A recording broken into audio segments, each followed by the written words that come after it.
Punjabi number लगावतिया। टिक टिक टिक। अब जिस व्यक्ति से बात करना चाहते हैं और फिलहाल तोड़ा मिसने में व्यस्त है, कृपया 9 महीना बाद डायल करें। जान जाए की हो नंबर ना। ओहो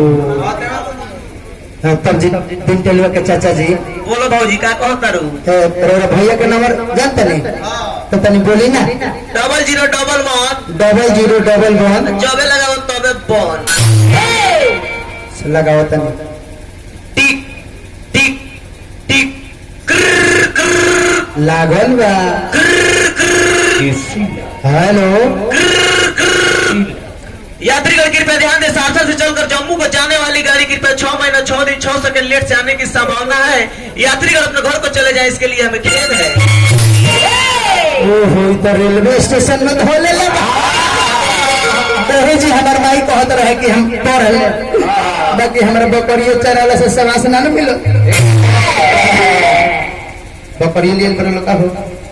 ओहो मन पर कोई दिन तेलुआ के पापा फोन करे ले ना तो है भव उखड़ जाला। ए महाराज अनपढ़ में हमारी भी चला खोली दिन तेलुआ के पापा करी हन तो भव उखड़ जाई।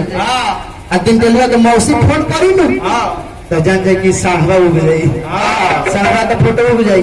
ओ रोको है भव को बारन धराव तनी 8294704689।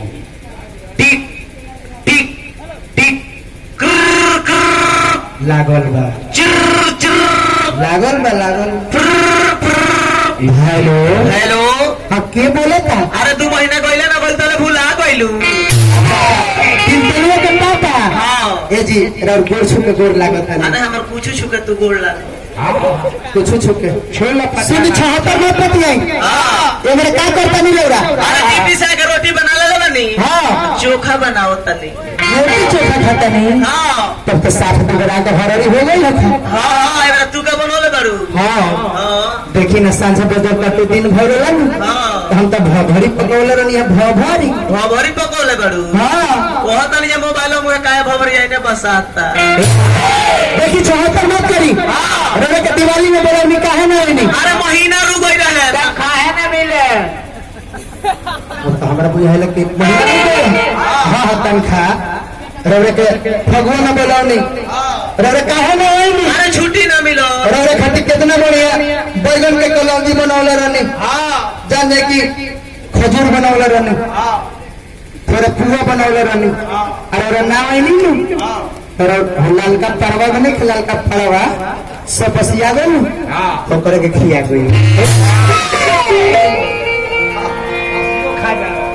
हाँ जान दे की अभी हम अभी कहती है का